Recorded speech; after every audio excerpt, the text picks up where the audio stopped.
Hello বন্ধুরা, তোমরা সবাই কেমন আছো? আশা করি খুব ভালো আছো।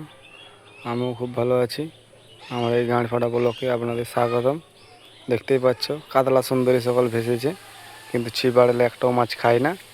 ঠিক আছে, এদেরকে লাড্ডু দাও, পোলাও দাও, যা দাও, কিছুতেই খাবে না। ঠিক আছে, এই দেখো মাছ সব এক্ষণে ভেসে গেছে, তোমাদেরকে দেখাই আমি। দেখতে পাচ্ছ মাছ সকলে ভেসে গেছে। এই যে মাছ, সব মাছ এক জায়গায় ভেসে গেছে। মারা মাছ খাচ্ছে না, কী করে রেখেছে পুকুর মালিক কী জানি। ছিপ, ভুল ছিপ, হাত ছিপ যাই আড়ো না কেন, মাছ কিছুতেই খাচ্ছে না। এই যে কাতলা সুন্দরী, দেখতেই পাচ্ছ। লাড্ডু দাও, পোলাও দাও, বাসাভোগ, লাড্ডু, চাল গুঁড়ো যাই দাও না কেন, কিছুতেই খাচ্ছে না। কী করে রেখেছে পুকুর মালিক জানি না। এখানে আমার ব্লগটা শেষ করলাম। ভালো লাগলে লাইক, কমেন্ট, শেয়ার এবং একটি সাবস্ক্রাইব। আর যারা নতুন দেখছেন অবশ্যই একটি করে লাইক করে আমার ভিডিও বানানোর মোটিফিকেশান বাড়িয়ে দেবেন।